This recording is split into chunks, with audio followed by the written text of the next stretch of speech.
Hello everyone, Harit Velasco here, and here is my review for Hawkeye Episode 3. First of all, I would like to do some complaining in the format on how these episodes are being released. Hawkeye released only one episode this week, despite premiering two episodes last week. I think it was the same for WandaVision, but I cannot recall it. It was like what, 12, 11 months ago. So yeah, when we're in the heels of Arcane, who released like 3 episodes a week, there's no stopping Disney from doing the same, to be honest. They should have just released episodes 3 and 4 this week, and we can all be fine with that. I mean, they've managed, Arcane managed to release 3 per week. Why not release 2 per week, Mickey? Now, we're out of the way. We're going to go gloss over to the facts here on the episode 3 of Hawkeye. What's the title? I forgot the title. Okay. Well, this started in the childhood of Maya Lopez Echo, so we get a brief introduction of who she is, and then we are introduced to her dad, who is eventually a member of the Tracksuit Mafia, survived the snap, and got killed by the Ronin. Now, during the course of this event, we've learned that Maya has some photographic reflexes, so she's what what we want from the Taskmaster.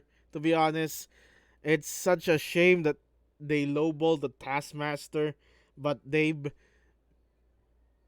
put his powers into Echo. Yeah. Then again, we've met someone from Maya Lopez's past who is referred to as Uncle, and this Uncle is just shown with his hand, and it's not in the image here, but this hand has an extension. He has a sleeve and a cuffling, and people are theorizing it to be Kingpin. Well, there are two ways that I can see this. It's either A, it's a swerve. It's not gonna be Kingpin. It's gonna be Kate Bishop's dad, and we're gonna find out that Kate Bishop's dad is alive all along, been into hiding, but that's kind of deep cut. And two, and B, it's Kingpin. Now, if you look at that child, she looks more like Vincent D'Onofrio than her dad, right? I mean, look at her. Look at her. She looks like Kingpin. So, yeah. But I think it's too early to jump over to the Kingpin hype train that much because we haven't seen any confirmation. We're just seeing Vincent D'Onofrio teasing, and he's like having a fetish on Twitter reposting Hawkeye episodes. So that's new. So we go to the present.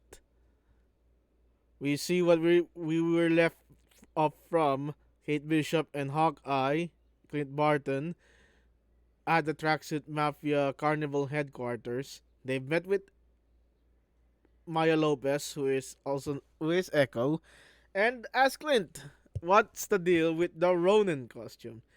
Clint obviously is denying he's not that he doesn't know anything about Ronin, but he knows that Black Widow killed Ronin, which is like a metaphor because Black Widow didn't kill Ronin physically. Black Widow killed Ronin by thought, or she stopped the Ronin persona of Hawkeye to continue being Ronin. Metaphors, right?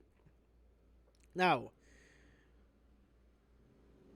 after that, we got an escape sequence. Clint fights Maya one on one. His hearing aid got broken, but he retrieved his bow and arrow. Him and Kate escape. They didn't break a Dodge Challenger, so they've escaped with a different car. By the way, the Dodge Challenger is a callback, I think, to a Matt Fraction, David Aha scene in the comics. So there's that. And then we got here the I think this is one of my favorite long takes in filming. Well, I've never known any long takes. The direct comparison of a long take that I can think of is the one in Harry Potter in what's that? The bar, the hotel, the Leaking Cauldron, where Ron's dad talks about Sirius Black to Harry Potter. That's one of my favorite long takes, and because that's the only long take that I can recall, I can compare that scene to this scene. We got a long take between Kate Bishop and Clint Barton. We got some funny, I think, witty. Yeah, I think that's the better term, witty banter between the two. And Kate gets to try out some trick arrows like the potty arrow and the net arrow. So the potty arrow, I think, and the net arrow are callbacks to the comics. Kate has those. She also got a plunger arrow, which was used later on for escaping, and Hawkeye managed to bring out a Pym arrow. So maybe that was developed after Endgame. Because Pym technology is not within reach prior to Endgame. So this must and it has the Pym logo on it. So it must be developed after Endgame, correct? Yeah.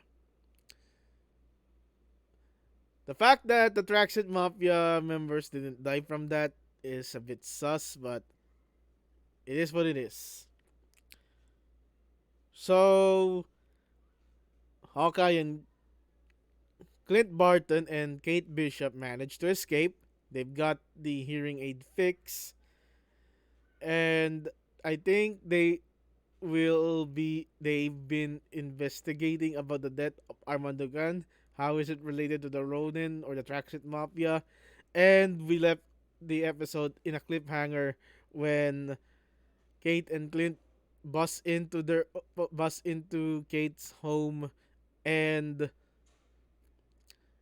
Jacques, I think his name is Jacques Ducan, taunted Hawkeye with the Ronin sword.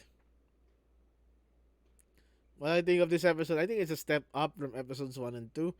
Then again, I'm not a big deal on Hawkeye, to be honest. It's like I've said, it's more of a steer away from the direction the MCU is heading with the multiverse timeline. But the witty banter makes this episode suffice. I think it's the best episode so far. So we don't know if this is Vince D'Onofrio's Kingpin. I think that's the main talking point. There is a scene there in the past that the Traxxas Mafia are hiding in a place called Fat Man. Even though, okay, Kingpin isn't fat. It looks like fat, but it's muscle. Just getting that out of the way. So, yeah. What else are we going to talk about here? We got one guy of the Traxxas Mafia questioning Echo's leadership because if this reach outs to Uncle, they're in a big trouble. And yeah.